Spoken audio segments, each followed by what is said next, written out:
उज्जैन के विक्रम उद्योगपुरी में विस्तार के लिए जमीन अधिग्रहण को लेकर किसानों और जमीन मालिकों के बीच विवाद बढ़ता जा रहा है। मध्य प्रदेश औद्योगिक विकास निगम यानी कि MPIDC ने इस परियोजना को सभी पक्षों के साथ साथ उज्जैन के विकास के लिए फायदेमंद बताया है, लेकिन कुछ किसान अपना विरोध दर्ज करा रहे हैं।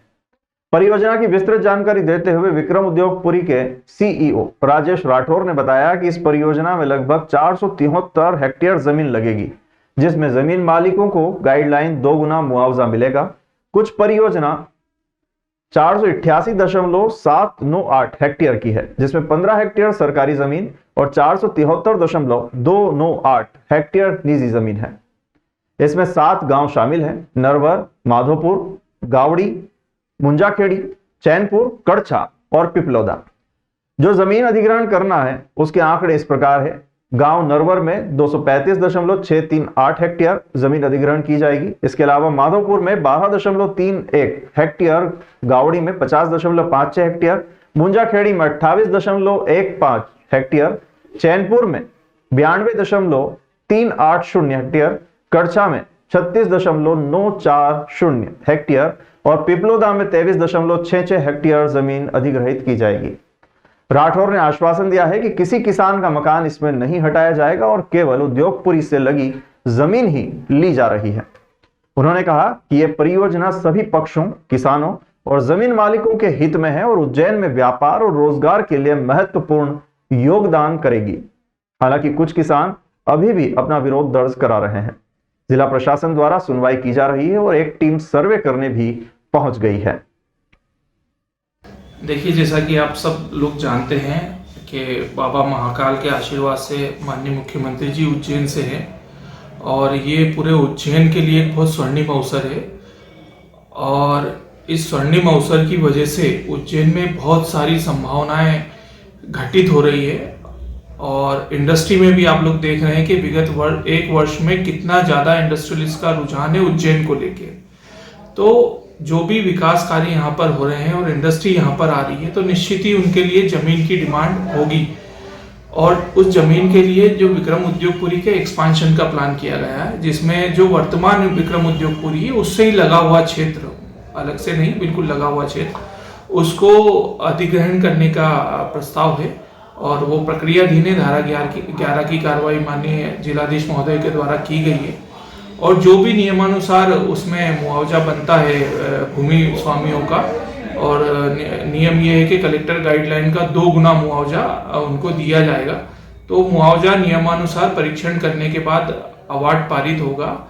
और इसके अलावा भी अगर किन्हीं भूमि स्वामियों के कुछ भी हित हो, चिंता हो, आशंका हो किसी को लेके, तो माननीय जिलाधीश महोदय भी सभी विषयों पर चर्चा करने के लिए तत्पर है। और मैं स्वयं भी विक्रम उद्योगपुरी में रहता हूँ, वहीं कुछ लोग मेरे पास चर्चा के लिए भी आते हैं, बातचीत भी होती है, तो हम सभी लोग चर्चा के लिए तत्पर हैं। लेकिन मैं यही आग्रह करूंगा कि एक स्वर्णिम अवसर है पूरे उज्जैन के लिए, तो इसका सदुपयोग किया जाना चाहिए और ज्यादा से ज्यादा उज्जैन का विकास हो सके, ये सबको सुनिश्चित करना चाहिए। भगवान महाकाल के दरबार में बड़ी संख्या में आने वाले भक्त भगवान को भेंट स्वरूप कुछ न कुछ दान करके जाते हैं। अधिकांश भक्त सोने, चांदी के आभूषण और नगद रुपये भेंट स्वरूप अर्पित करते हैं। शनिवार को भस्म आरती में एक भक्त ने अमेरिकन डॉलर की माला भगवान को भेंट की। करीब 3 फीट से लंबी माला में एक अमेरिकन डॉलर के 200 से ज्यादा नोट लगे हुए हैं। बीच में जय श्री महाकाल लिखा हुआ है। भक्त ने गुप्त दान किया, इसलिए यह पता नहीं चल पाया कि माला किस भक्त ने भेंट की है। महाकाल मंदिर प्रशासक गणेश धाकड़ ने बताया कि महाकाल मंदिर में भक्त ने अमेरिकन डॉलर की माला भगवान महाकाल को भेंट की है। डॉलर की माला देखकर कई भक्त हैरान रह गए। माला किसने दी ये नहीं पता चल पाया। भस्म आरती के दौरान एक भक्त ने अर्पित करने के लिए दी थी, जिसे भगवान को अर्पित करने के बाद दान पेटी में डाल दिया गया। कितने के नोट की मुद्रा है? ये है, हाँ ये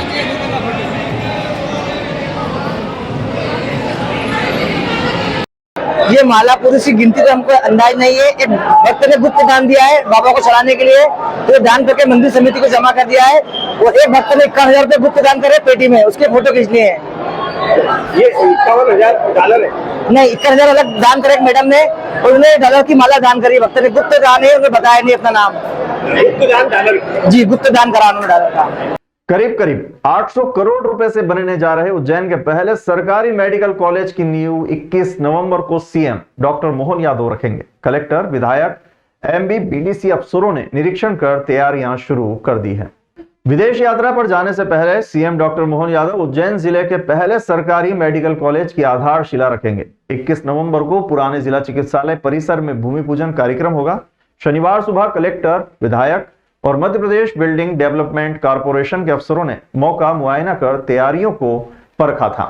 एमपीबीडीसी के महाप्रबंधक सीएमएचओ सुबह पुराने सख्या राज्य प्रसूति गृह परिसर पहुंचे। यहां स्थित भवनों को पोकलेन से तोड़कर ग्राउंड समतल करने का काम चल रहा है।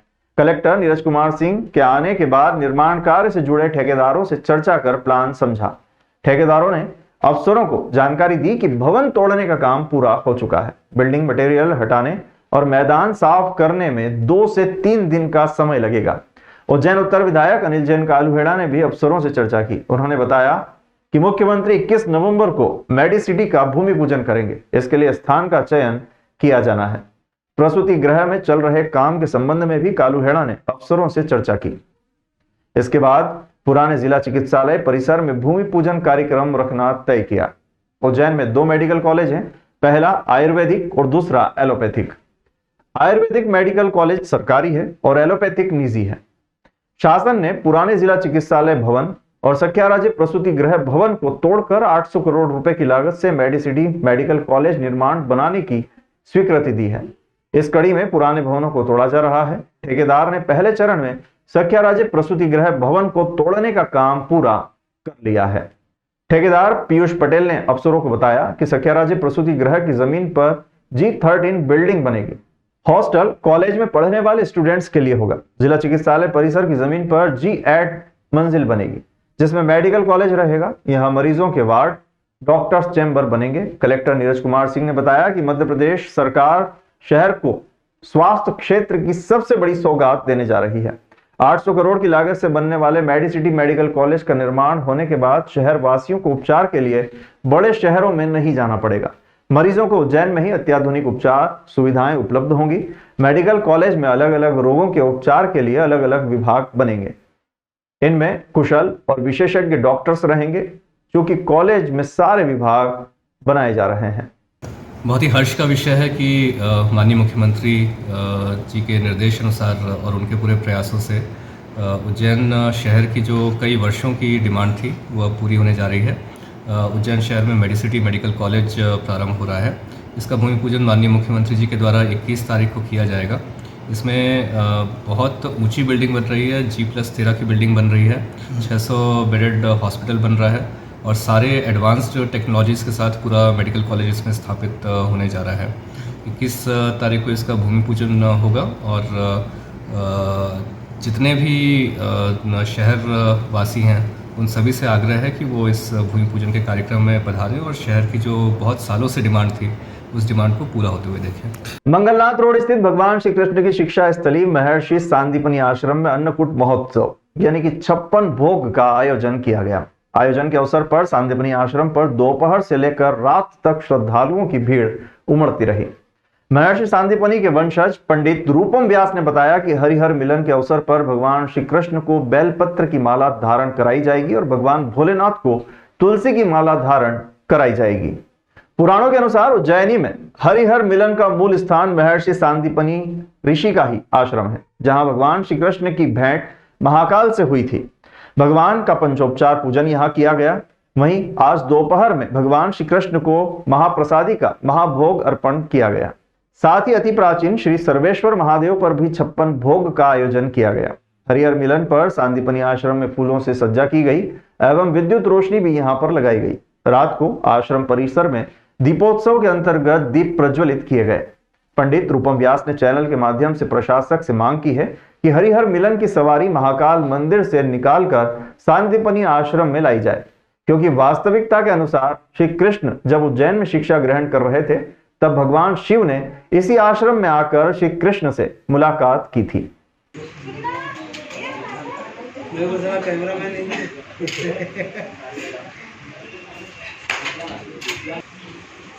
वो पावन पवित्र स्थान है, भगवान श्री कृष्ण की शिक्षा स्थली महर्षि सांदीपन ऋषि का आश्रम है।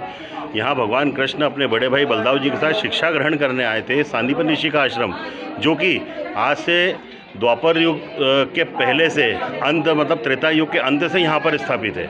इसका पुराणों में पूरा उल्लेख मिलता है, क्योंकि आज वैकुंठ चतुर्दशी का महापर्व है। हमारा ऐसा मानना है और शास्त्रों में भी जो वर्णन है कि भगवान कृष्ण जब यहाँ पढ़ने के लिए आए थे तो उनका स्वागत भगवान शिव ने वैकुंठ चतुर्दशी के दिन यहाँ पर किया था सांदीपनि ऋषि के आश्रम में।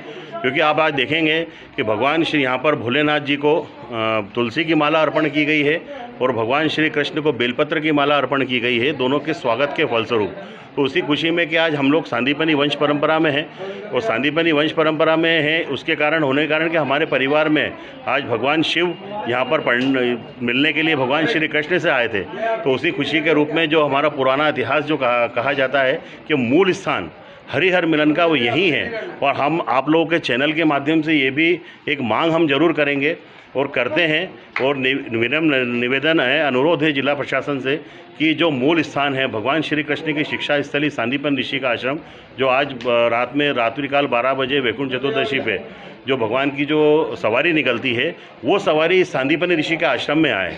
क्योंकि अभिजीत मुहूर्त के बाद दोपहर के 12 बजे बाद का मुहूर्त ही रहता है भगवान श्री कृष्ण और भगवान शिव के मिलन का। तो यहाँ पर हम ऐसा मानते हैं कि इसी खुशी के रूप में हम लोग यहाँ आज भगवान आए थे तो हम आज 56 भोग का यहाँ पर आयोजन किया है। दूर दूर से सैकड़ों श्रद्धालु आ रहे हैं और अपने दर्शनों का लाभ ले रहे हैं। उज्जैन के सेवाधाम आश्रम में एक अनोखे आयोजन में पीड़ित, शोषित, दुराचार की शिकार माताओं, दिव्यांग बच्चों, युवाओं एवं बुजुर्गों को देवताओं के रूप में पूजा जाता है। इस आयोजन में इन्हें 56 भोग अर्पित किए गए। इस अवसर पर सेवाधाम आश्रम के संस्थापक सुधीर भाई गोयल ने कहा कि यह आयोजन मानवता के संदेश को आगे बढ़ाने के लिए किया गया है। उन्होंने कहा कि धार्मिक मान्यताओं के अनुसार मूर्तियों के आगे पूजा की जाती है, लेकिन यहां हमने जीवंत देवों का पूजन किया है। आश्रम में 950 से अधिक दिव्य आत्माएं निवास करती हैं, जिन्हें साक्षात प्रभु के रूप में माना जाता है। इस आयोजन में इन्हें 56 भोग अर्पित किया गया और गौ माता की साक्षी में प्रसाद वितरित किया गया। इस आयोजन की विशेषता यह थी कि जिन्हें समाज ने स्वीकार नहीं किया उन्हें ईश्वर की प्रतिकृति के रूप में मंच पर विराजित किया गया है। यह आयोजन संभवतः विश्व में अपनी एक अलग ही पहचान और एक अनोखा आयोजन है। सेवाधाम आश्रम को विश्व के अनेक धर्म गुरुओं ने मानव सेवा का अनुपम तीर्थ बताया है और कहा है कि चारों धाम के साथ 5वां धाम सेवाधाम है। रोगी लोग हैं जो आज हमारे बीच में उपस्थित हैं, इनके लिए 1986 में हमने कुष्ठ धाम में कुष्ठ सेवा केंद्र बनाकर सेवा का कार्य प्रारंभ किया था। कुष्ठ रोगी नारायण की सेवा से हमारे सेवा का उद्धार कार्य प्रारंभ हुआ। कुष्ठ रोगी नारायण की हमने हिरवे कंपाउंड के गैरेज में सेवा की थी। कुष्ठ सेवा केंद्र बना, इनको बहुत सारी सुविधाएं मिली और भी निरंतर इनका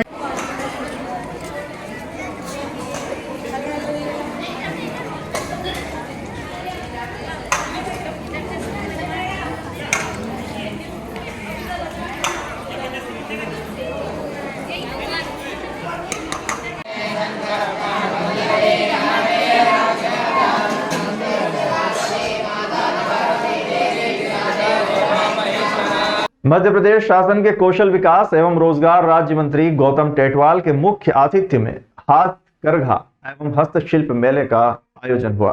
मेले में लगभग 15 प्रदेशों के हस्तशिल्पियों ने स्टॉल लगाए, जिसमें विभिन्न वस्तुओं की बिक्री की जाएगी। प्रभारी मंत्री ने कहा कि लोकल फॉर वोकल के अंतर्गत शिल्प कला को प्रोत्साहन देने के लिए इस प्रकार के आयोजन होते रहना चाहिए। मेले में हस्तशिल्प के स्टॉल के अलावा व्यंजनों के स्टॉल भी यहाँ लगाए गए और सांस्कृतिक कार्यक्रमों की प्रस्तुति भी दी जाएगी। मेला 23 नवंबर तक चलेगा।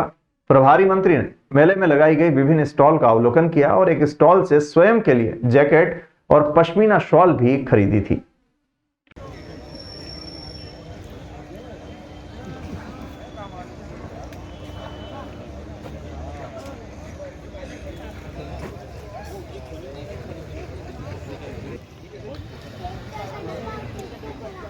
और मुस्कुराइए।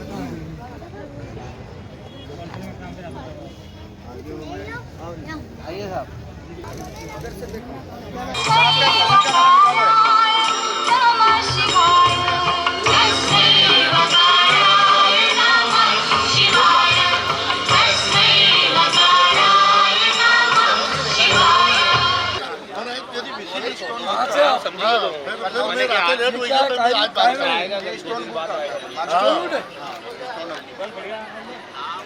इसकी छावर क्या है?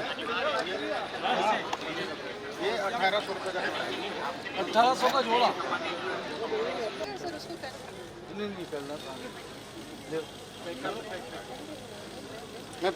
सामने विराजमान कुर्सी पर बैठे सभी नागरिकगण, जनप्रतिनिधिगण और देश के कोने कोने से हस्तशिल्प और हथकरघा को लेकर के अपनी आर्ट और कला को प्रदर्शित करने के साथ साथ इस मेले में पधारे हुए सभी व्यापारी बंधु और उन कलाकार बंधुओं का मां अवंतिका की नगरी में आप सबका स्वागत है, अभिनंदन है।